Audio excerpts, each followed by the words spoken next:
우리가 이 땅을 살아가면서 정직하고 악에서 떠난 자로 하나님을 경외하며 살아가는 자에게 고난과 고통이 없을까요? 라고 물어보면 어떻게 대답하시겠습니까?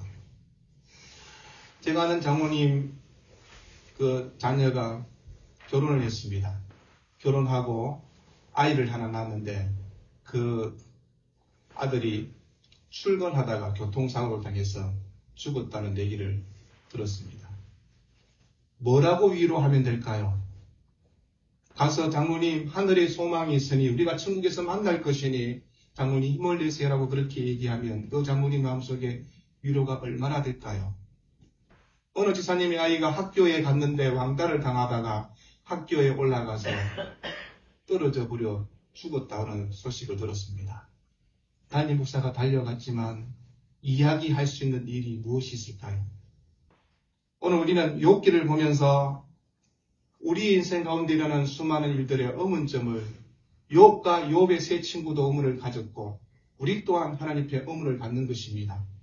지금도 이 땅을 살아가면서 어느 엄청난 과학이 발달하였다고 기술이 발전하였지 않느냐고 그렇게 얘기하는 이 시대도 고난과 고통은 여전히 우리 삶의 자리에 있는 것들을 보게 됩니다.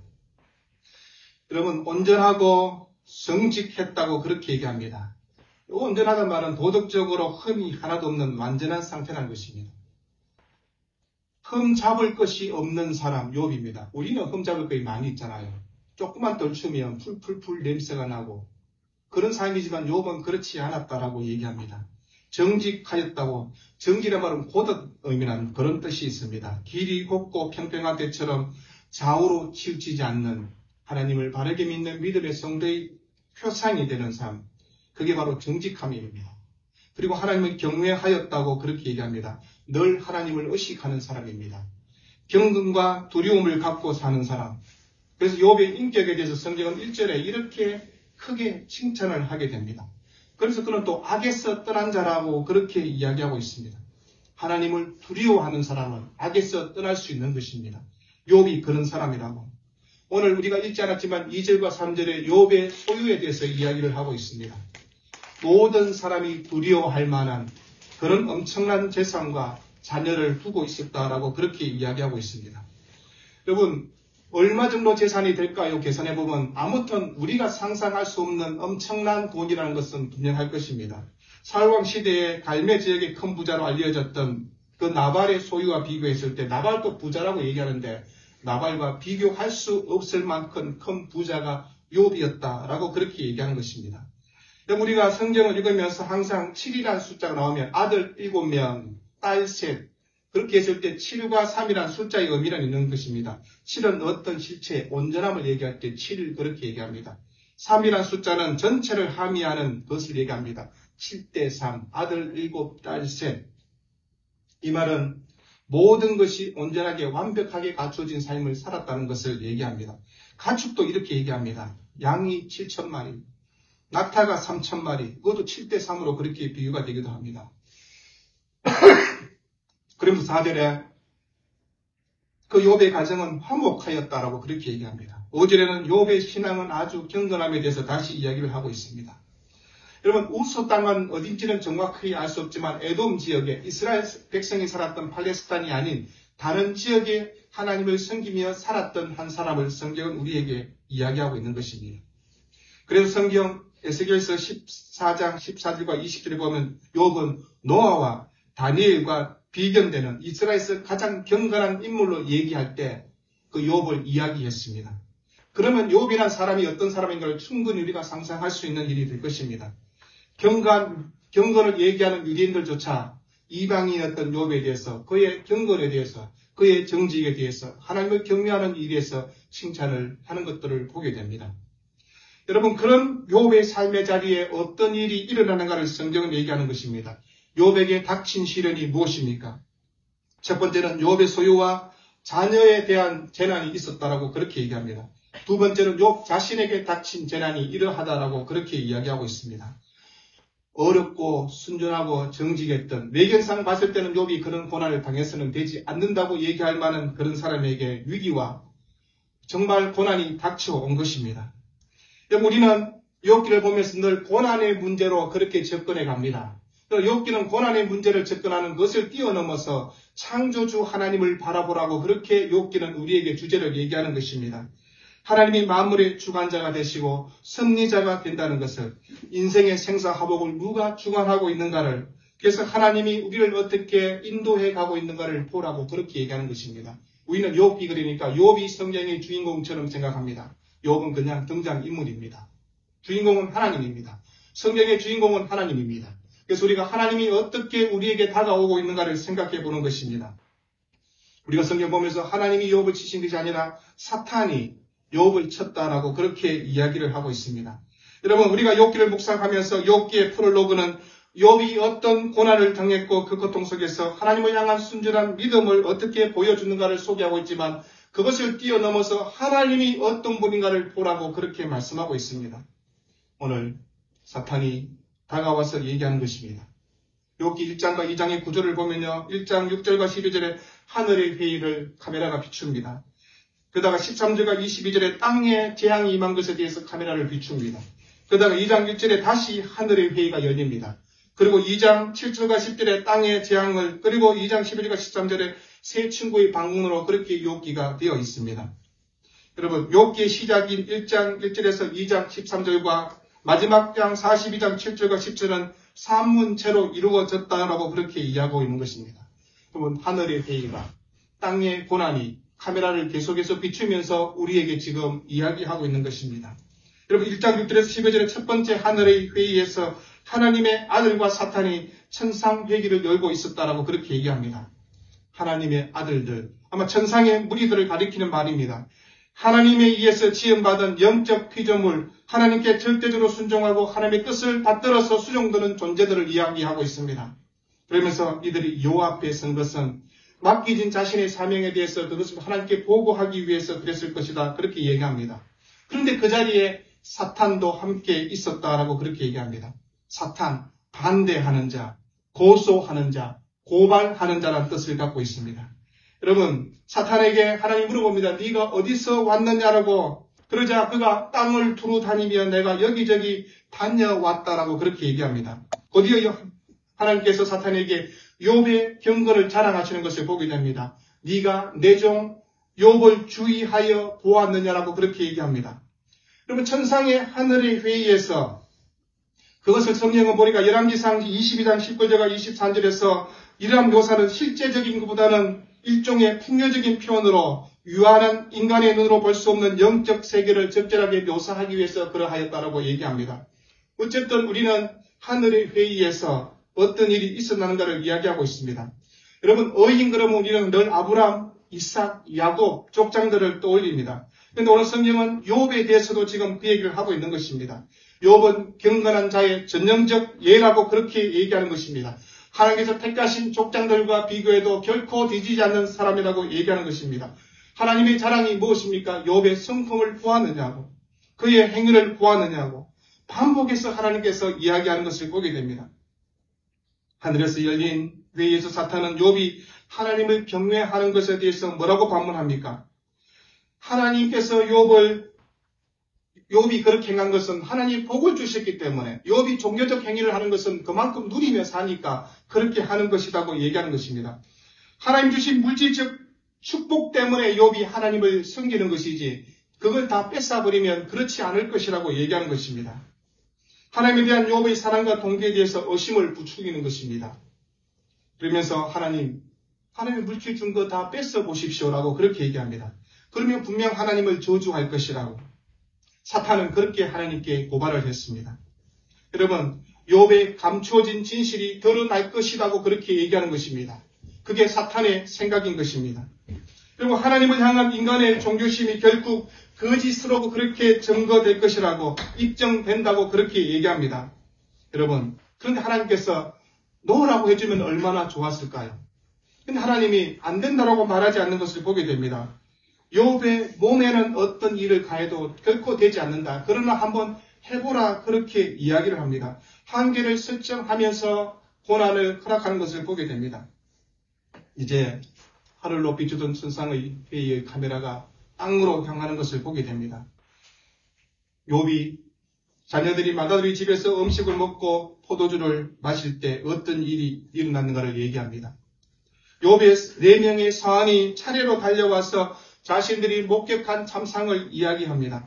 맨 처음 사환은 스바 사람이 소와 나귀를 빼앗고 칼로 종들을 죽여 자신만 피해왔다라고 그렇게 보고합니다. 그러자 곧이어 또 다른 사람이 달려옵니다. 하늘에서 불이 내려와 양과 종들을 다 불살라 버렸다고 그렇게 얘기합니다. 또 다른 사람이 달려옵니다. 갈대아 사람들이 나타나서 낙타를 빼앗고 종들을 죽였다고 얘기합니다. 동에서 서에서 위에서 아래에서 모든 사람이 나에게 다가와서 지금 얘기하는 것입니다. 그러고 난데 마지막으로 다른 종이 와서 욥의 자녀들의 집에 큰 바람이 와서 집이 무너져서 모든 자녀들이 죽었다라고 그렇게 얘기합니다. 여러분, 하늘의 회에서 결정된 것이 지상에서 일어났다라고 그렇게 지금 성경은 소개합니다. 그가 아직 말하는 동안이라고 그렇게 그 구절이 반복해서 우리에게 얘기하고 있습니다. 비극적 순서가 차례로 엎친 데 겹친 거로 그렇게 해서 다가왔습니다. 가족들과 자녀, 가축, 자녀 그러면서 순서대로 모든 것이 파괴됩니다. 욥의 소유물이 다 빼앗겨 버렸다고 그렇게 얘기하는 것입니다. 여러분, 우리가 히브리 문법의 특징을 한번 생각해 보기를 원합니다. 1장 19절에 큰 바람이 와서 집을 쳤다 이런 표현이 있습니다. 여러분, 히브리 문장에서는요, 주어가 남성형이면 동사도 남성형으로 되어 있습니다. 큰 바람, 누와 그돌라는 그런데 여성 명사로 그렇게 돼서 와서 바란 여성 동사의 형태를 취하고 있습니다. 그러면서 치매, 바이가라는 뜻은 동사의 형태는 남성 주어를 받게 되어 있어서 큰 바람이란 여성 주어를 받을 수가 없는 문장 구조로 되어 있는 것입니다. 그렇다면 여기서 친다, 치매란 동사의 주어는 무엇인가를 생각해 보십시오.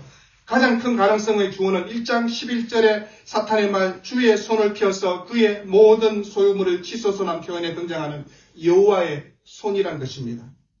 이에 따른 이방 부족들의 공격, 자연재해, 모든 재산, 자녀들이 다 사라진 배후에 여호와 하나님이 계셨다는 것을 문맥상에 문법적으로 그렇게 설명하고 있습니다. 그 일에 욥이 어떻게 반응했을까요? 그가 겉옷을 찢고 머리를 밀고 땅에 엎드려 하나님을 예배하였다라고 그렇게 얘기합니다. 저에게 만약에 이런 동일한 일이 아니라 내 자녀 중에 한 명이라도 하나님이 치신다면 나는 하나님을 예배할 수 있을까를 생각해 봤습니다. 예배하지 못할 것 같습니다. 하나님 왜 나에게?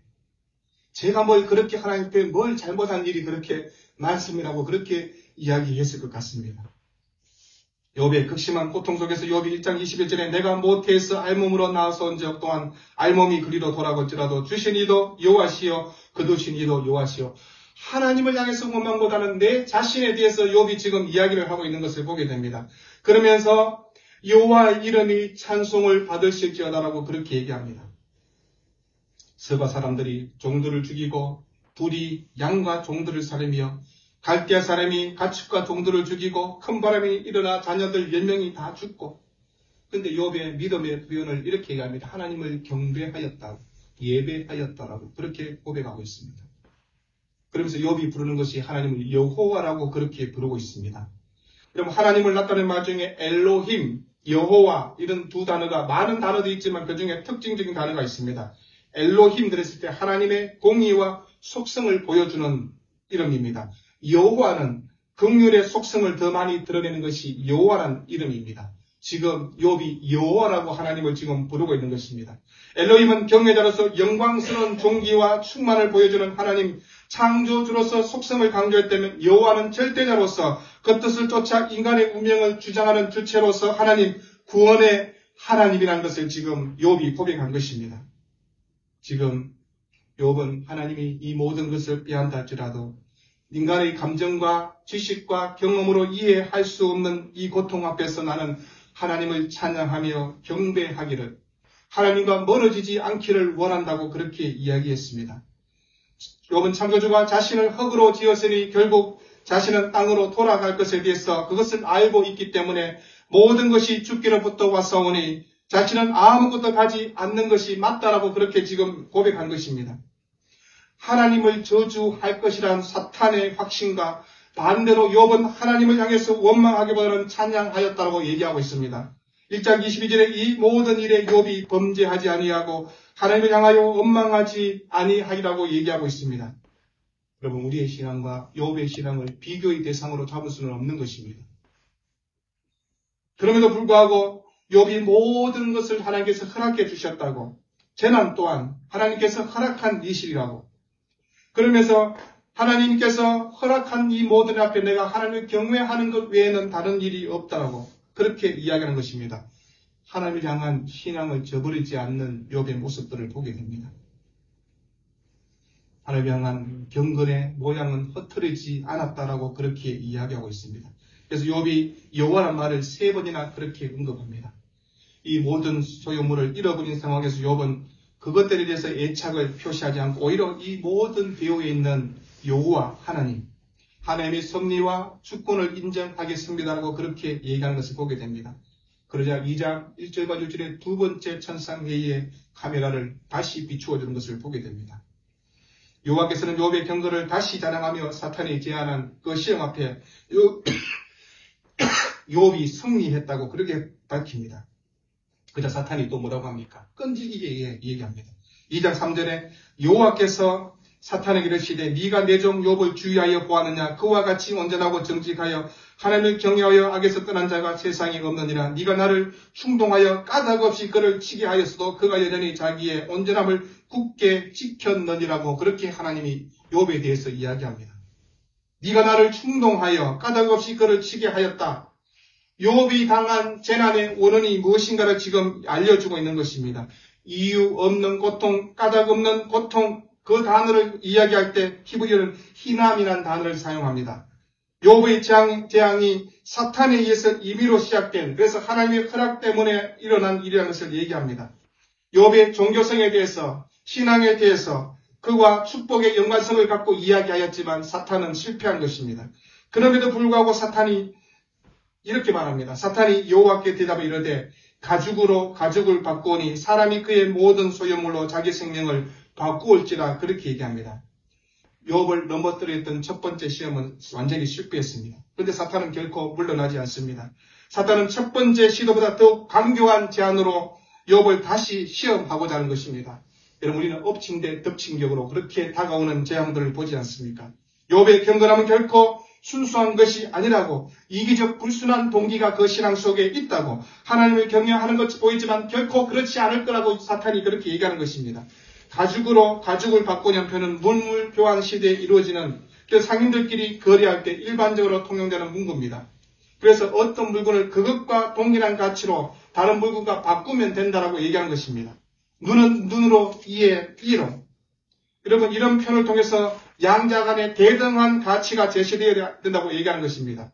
사탄은 지금 무엇을 얘기하고 싶은 것입니까? 인간의 생명의 지구왕과 연결되는 그것을 가지고 인간은 죽음에 이르는 위협들을 받아들일 때 모든 소유물을 주고라도 자기 생명을 지키려 할 것이라고 얘기하는 것입니다. 사탄은 지금 욥의 육신을 위험에 빠뜨리면서 결국 욥이 하나님을 저주하게 될 것이라는 것을 끝까지 고집하고 있는 것입니다. 욥의 경건의 칭찬을 받던 하나님 앞에서 욥의 경건을 장사꾼의 거래로 그렇게 전락시키는 사탄의 완악함을 우리가 보게 되는 것입니다. 2장 5절과 6절에 하나님은 욥의 육신에 대해 사탄의 공격을 다시 허용하는데 결코 욥의 생명만큼은 하지 말라라고 그렇게 주문합니다. 2장 7절과 10절에 사탄은 하나님의 존재에서 물러나 욥의 육신을 공격합니다. 어떻게 공격했습니까? 욥의 발바닥에서 정수리까지 피부병일 중인 종기가 생겼다라고 그렇게 얘기합니다. 종기, 쇠흰이란 단어는 불타듯 뜨겁다는 의미입니다. 심한 열을 동반한 병이라고 얘기하는 것입니다. 그래서 욥이 어떻게 합니까? 제 가운데 앉아서 질그럭 조각을 가져다가 자기 몸을 끓는 참담한 모습을 우리에게 소개하고 있습니다. 여러분, 죄 위에 앉았다는 것은 자신의 극심한 슬픔을 표현하는 모습입니다. 그래서 죄와 문제는 인간 가운데 무가치한 것이라는 것을 얘기할 때, 그래서 욥은 지금 자신의 모습을 그렇게 비추어주고 있습니다. 여러분, 욥의 재산, 자녀, 건강, 그리고 욥기 29장을 보면 욥이 가졌던 사회적 지위, 모든 것을 잃어버렸다고 성경은 얘기하는 것입니다. 욥이 할 수 있는 것은 아무것도 없습니다. 여러분, 이런 모습을 지켜보는 욥의 아내가 뭐라고 얘기합니까? 남편의 모습을 못 만나게 지켜본 그 아내가 하나님을 저주하며 죽으라고 그렇게 포문을 합니다. 욥을 향해서 상처난 부분에 소금을 더 뿌리는 그런 말을 듣게 되었습니다. 사탄의 말과 유사한 말을 아내가 합니다. 가장 가까이 있는 아내도 얼마나 힘이 들었을까요? 그런데 불구하고 지금 아내 또한 자신의 감정을 어떻게 표현할 수 없어서 욥을 향해서, 남편을 향해서 온갖 저주의 말을 퍼붓고 있는 것입니다. 가장 가까이에서 나와 함께 고통을 감수해야 될 사람도 나를 향해서 저주하는, 그래서 욥이 모든 것을 감당하고 있는 것들을 보게 됩니다. 여러분, 욥이 당하는 고통은 우리가 생각했던 그 고통보다 더욱더 힘든 고통의 시간이었다고 얘기하는 것입니다. 하나님을 버리듯이 당신의 생명을 끝내버리라고 그렇게 요구하는 아내의 소리를 들었습니다.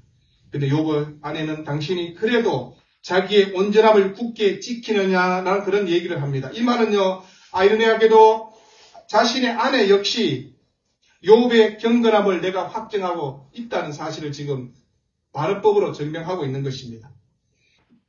욥의 아내, 여러분, 어리석은 여자의 말이라고 그렇게 책망합니다.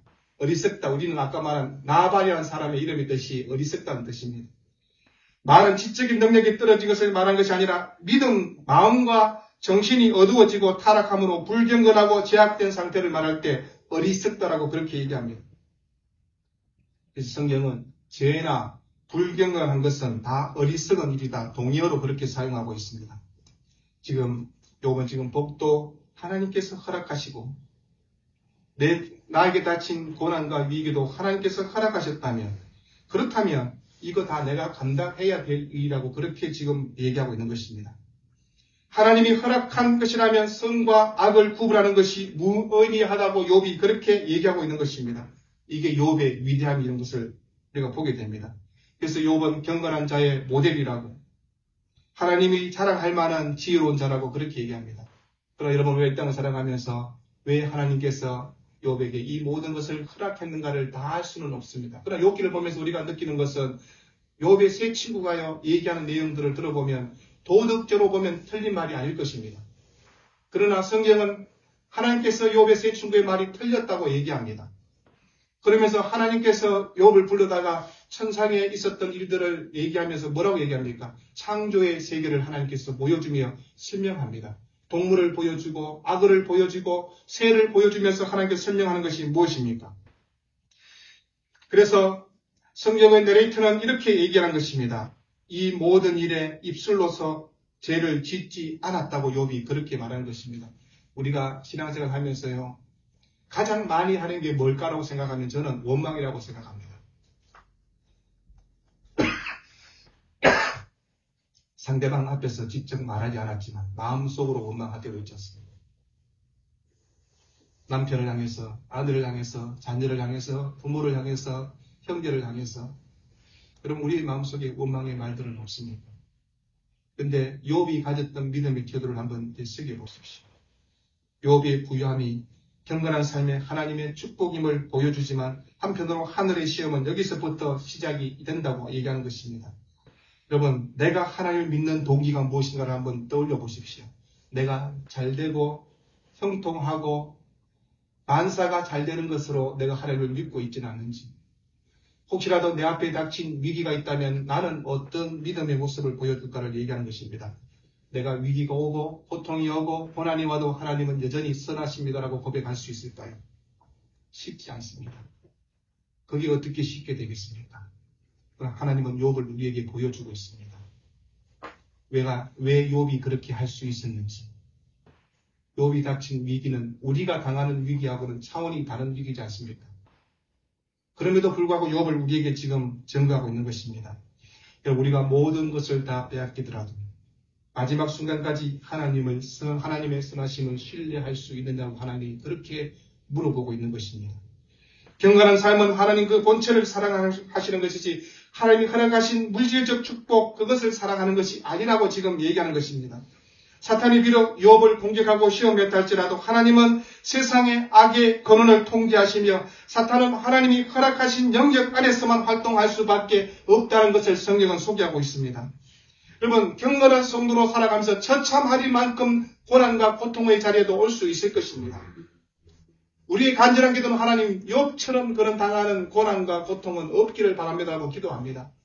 여러분을 위해서 제가 기도하는 기도 제목은 딱 한 가지입니다. 여러분의 신앙을 잘 지키고 하나님께서 어려운 일을 만나지 않도록 은혜를 달라고, 자녀들과 함께 그 가정이 하나님의 복의 근원이 되는 가정이 되어달라고 그런 기도를 합니다. 그런데 만약에 우리에게 이런 위기 앞에 그런 위기가 다가온다면 어떻게 해야 될까를 생각하는 것입니다. 가정의 위기 앞에 다가가서 목사가 위로해 줄 수 있는 말이 없다는 것이 너무나 가슴이 아팠습니다. 자기 자녀를 읽은 지사님한테 가서 뭐라고 얘기해야 될까요? 남편을 먼저 떠나보낸 지사님을 찾아가서 뭐라고 얘기를 해야 될까요? 그러나 목사가 이야기를 하지 않더라도 우리가 성경을 읽고 묵상하면서 읽었던 하나님 말씀을 떠올려 보는 것입니다. 재앙의 강도가 시간의 흐름에 따라 점점 강하여진다 할지라도 우리는 하나님을 어떻게 바라볼 것인지, 나의 신앙의 경건함을 어떻게 유지하며 살 것인지, 여러분, 우리가 욥의 삶을 다시 한번 성경을 보면서 읽게 될 것입니다. 무슨 뜻인지 잘 이해가 되지 않을 수도 있습니다. 욥의 세 친구가 했던 이야기를 보면서 이거 다른 성경에 넣어놓으면 성경의 말씀하고 동일 안 되더라고, 그런 생각이 들 수 있는 말입니다. 그럼에도 불구하고 우리가 하나님을 바라보십시오. 욥의 뒤에 계신, 아니 앞서 계신 하나님을 바라보는 믿음으로 욥기를 묵상해 보시기를 바랍니다. 기도하겠습니다. 하나님, 정직하고 경건하며 악에서 떠난 욥에게 닥친 위기와 고난을 우리가 성경을 통해서 바라보며 만약에 나에게 이와 비슷한 위기와 고난이 온다면 과연 나는 어떤 모습을 보일까를 생각해 봅니다. 욥처럼 하나님을 경배하며 예배하지는 못할 것 같습니다. 하나님 향해서 많은 원망의 시간을 가진 후에, 그런 후에 하나님을 예배하는 자리로 나아갈 것 같다는 생각을 갖습니다. 그럼에도 불구하고 성경은 욥의 신앙을 바라보되 하나님을 바라보라, 여호와를 바라보라,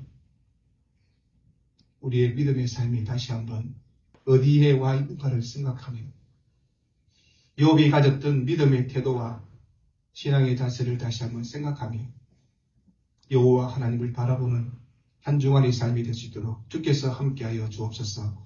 예수 이름으로 기도합니다. 아멘.